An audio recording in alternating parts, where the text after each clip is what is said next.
Welcome back everyone to the vibes with Diksha. और हर बार की तरह आज भी हम एक ऐसी जगह लेकर आए हैं जो बहुत खास है, बहुत अलग है। आपको तो पता ही है, दिल्ली पूरी तरीके से तैयार हो चुकी है G20 समिट को होस्ट करने के लिए। बहुत सारी तैयारियां और कुछ छुट्टियां भी मिली हैं दिल्ली वालों को। लेकिन हम ये मीटिंग्स तो अटेंड नहीं कर सकते, ये समिट तो अटेंड नहीं कर सकते, पर हम जो देख सकते हैं G20 से जुड़ा हुआ, वो है एक बहुत ही खास पार्क। जी हाँ, ये एक थीम पार्क है और इस पर्टिकुलर थीम पार्क में बहुत सारी चीजें जो बनाई गई हैं वो वेस्ट से बनाई गई हैं। यानी इसको नाम दिया गया है G20 पार्क। और वेस्ट टू आर्ट पार्क है ये। क्या है खास यहाँ पर इस G20 पार्क में और आपको यहाँ क्यों आना चाहिए, वो मैं आपको बताती हूँ। तो चलिए देखते हैं G20 पार्क की कुछ खास झलकियां। G20 park Chanakyapuri diplomatic area में है, कौटिल्य रोड पर है। और यहाँ तक पहुंचने के लिए अगर आप मेट्रो से आना चाहते हैं तो लोक कल्याण मार्ग मेट्रो स्टेशन पे आइए। यहाँ से आपको ऑटो मिलेगा जो आपसे 50-60 रुपए लेगा और फिर आपको G20 पार्क तक पहुंचा देगा। G20 यानी दुनिया के वो 20 बड़े देश जो दुनिया की सबसे बड़ी इकोनॉमीज़ में आते हैं और पूरी दुनिया के ट्रेड को इफ़ेक्ट करते हैं। इतना ही नहीं, ये 20 देश मिलकर दुनिया की 2/3 आबादी भी बनाते हैं। तो ये महत्वपूर्ण हो जाता है कि दुनिया के इन 20 बड़े देशों के प्रतिनिधि एक साथ एक शहर में इकट्ठे हो रहे हैं, नई दिल्ली में G20 समिट में। तो इस समिट को और भी खास बनाती हैं कुछ महत्वपूर्ण बातें, जिनमें से एक है ये बहुत ही खास G20 पार्क। ये है दिल्ली के चाणक्यपुरी कौटिल्य मार्ग पर स्थित G20 पार्क, जिसका हाल ही में उद्घाटन दिल्ली के lieutenant governor Shri V.K. Saxena ji द्वारा किया गया। ये पार्क अपने आप में बहुत खास है क्योंकि ये भारत में हो रहे बहुत बड़े यानी अब तक के सबसे बड़े सम्मेलन के बारे में आपको जानकारी देता है। जी हाँ, जानकारी देता है ये खास तौर पर से उन 19 देशों के राष्ट्रीय पशु पक्षियों के बारे में, जो 19 देश यानी पार्टनर स्टेट्स हैं G20 के। 19 देश और एक यूरोपियन यूनियन, कुल मिलाकर 20। लेकिन यहाँ पर 19 स्कल्पचर्स लगाए गए हैं जहाँ पर आप बहुत सारी खूबसूरती देखेंगे। और ये खूबसूरती अलग अलग पशु पक्षियों के रूप में दिखेगी, पर एक अलग तरीके से। यानी इस पार्क में जितने भी स्कल्पचर्स हैं वो सब वेस्ट टू आर्ट स्कल्पचर्स हैं। यानी बहुत सारे वेस्ट और जंक को मिलाकर इनको बनाया गया है। हर एक देश के पशु और पक्षी को इतना खूबसूरत तरीके से बनाया गया है कि आप देखते ही दंग रह जाएंगे। हाल ही के अप्रैल महीने में NDMC और ललित कला अकेडमी ने मिलकर अपने कलाकारों के साथ इस पार्क को इस खूबसूरत थीम में तब्दील करने की शुरुआत की। हालांकि ये पार्क पहले भी यहाँ था, लेकिन इस पार्क में ऐसी कोई कलाकृतियाँ नहीं थीं। लेकिन अब NDMC और ललित कला अकेडमी के कलाकारों द्वारा बनाए गए ये खास स्कल्पचर्स इस पार्क की शोभा बढ़ा रहे हैं। हर एक स्कल्पचर अपने आप में अद्भुत है। हर एक देश के स्कल्पचर के साथ साथ उस देश के नाम और झंडे को भी दर्शाया गया है, ताकि आप जब भी इन्हें देखें आपको पता चल जाए कि ये किस देश का है। हर एक देश की खूबसूरती यहाँ पर आपको इन स्कल्पचर्स के जरिए दिख जाएगी। G20 सम्मेलन शुरू हो रहा है और इस सम्मेलन में देश भर में बहुत हलचल मचाई हुई है। दिल्ली को अपने आप में एक नए तरीके से सजाया गया है। 3 दिन सब अपने घरों में बंद हैं, लेकिन दुनिया के 20 बड़े देशों के प्रतिनिधि या फिर कहें कि राष्ट्राध्यक्ष यहाँ पर आ रहे हैं और उन्हें दिल्ली में 2 दिन के लिए G20 समिट में भाग लेना है। और ये पार्क भी उसी थीम को दर्शाता है। जैसे ही आप एंटर करेंगे आपको आते ही एक बड़ा सा फाउंटेन दिखेगा। इस फाउंटेन को चलाने का भी कुछ खास समय रखा गया है और इस फाउंटेन से ही शुरू हो जाती हैं अलग अलग देश की विभिन्न कलाकृतियों की झलकियाँ, यानी राष्ट्रीय पशु पक्षियों की झलकियाँ। और सबसे पहले आपका स्वागत करने के लिए तैयार है भारत का राष्ट्रीय पक्षी मोर और साथ ही राष्ट्रीय पशु बाघ। इन कलाकृतियों को NDMC और ललित कला अकेडमी के कलाकारों ने गढ़ी गांव में तैयार किया है और दिन रात की मेहनत के बाद जुलाई माह में इन्हें यहां पर स्थापित करने की प्रक्रिया शुरू हुई और साथ ही लैंडस्केपिंग का काम भी शुरू हुआ। लैंडस्केपिंग के बिना इस पार्क की खूबसूरती नहीं है।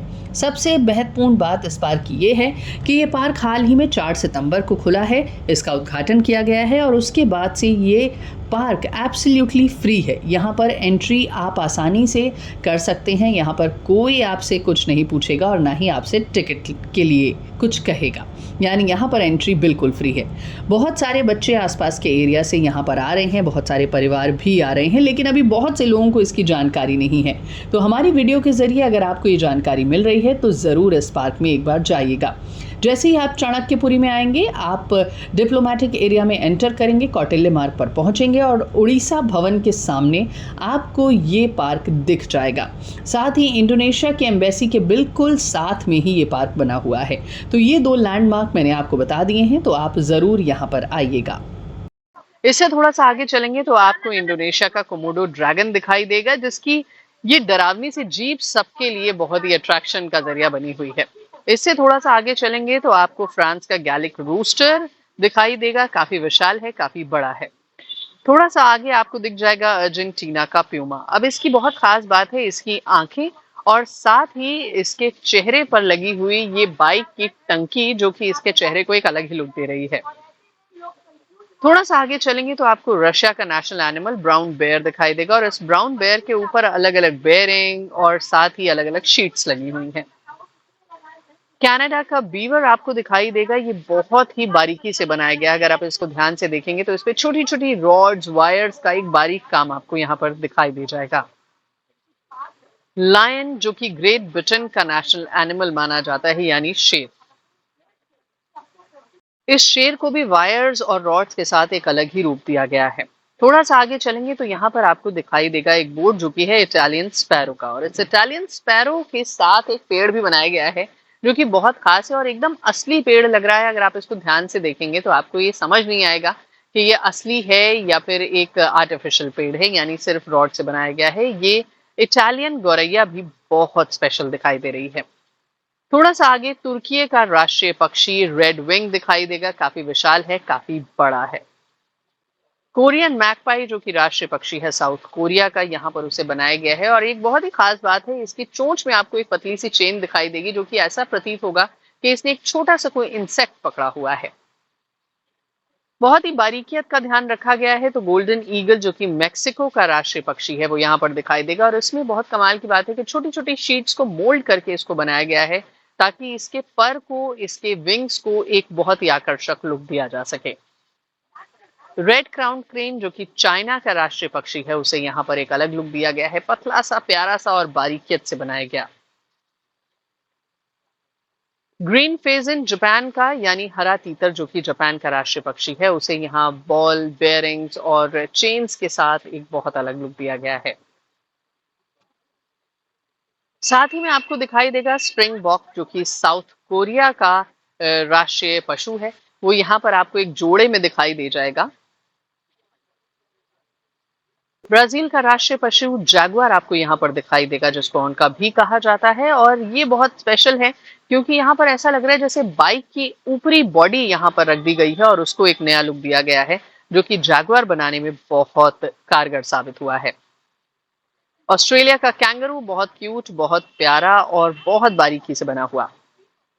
कैमल, जी हाँ, सऊदी अरेबिया का राष्ट्रीय पशु कैमल, बहुत विशाल, बहुत खास, और इसके गले में लटकी हुई चेन बहुत खास लग रही है, जो कि एक्चुअली में चेन से बनाई गई है।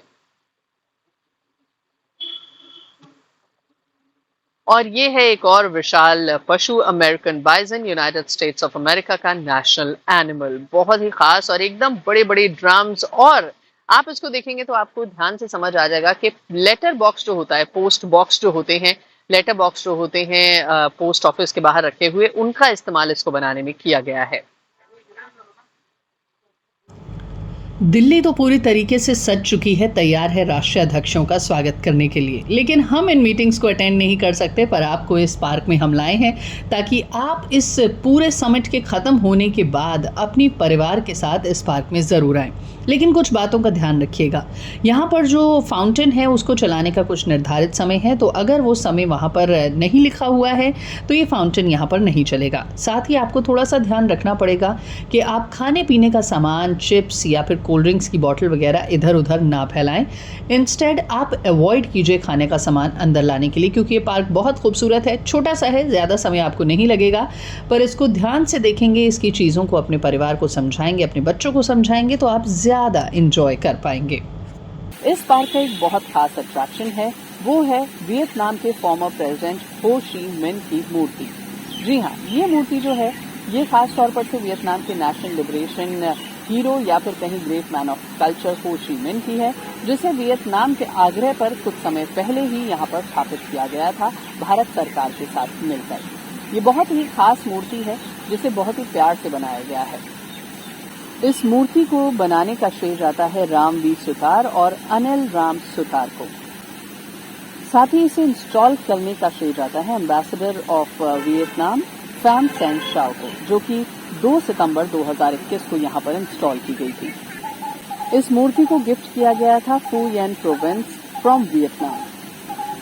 वसुधैव Kutumbakam, one earth, one family, one future, G20। जी हाँ, ये खास जो समिट चल रहा है दिल्ली में, इसमें तो आप सब नहीं पहुंच सकते, लेकिन हाँ, इस समिट के खत्म होने के बाद आप इस G20 पार्क में जरूर आ सकते हैं। बहुत सी इंफॉर्मेशन हम आपको यहाँ पर दे चुके हैं कि किस तरीके से ये पार्क बना। ये पार्क पहले भी एक पार्क हुआ करता था, लेकिन ये खास स्कल्पचर्स जो हैं यहाँ पर नहीं हुआ करते थे, तो इनको जरूर देखने आइए। बहुत बारीकी से बनाए गए हैं, बहुत खास हैं और G20 देशों की एक झलक आप तक पहुंचा रहे हैं। तो इस G20 पार्क में जरूर आइए।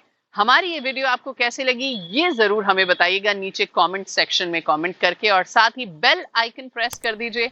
हमारे चैनल द वाइब्स विद दीक्षा को सब्सक्राइब जरूर कर लीजिए, ताकि ऐसी बहुत सी कमाल की वीडियोस मैं आपके लिए लेकर आती रहूं और आप उन वीडियोस पर बहुत सारे कमेंट्स और लाइक्स के जरिए अपना प्यार दिखाते रहिए। फिलहाल मुझे यानी दीक्षा को दीजिए इजाजत। Take care, bye bye, sayonara. This is Diksha signing of.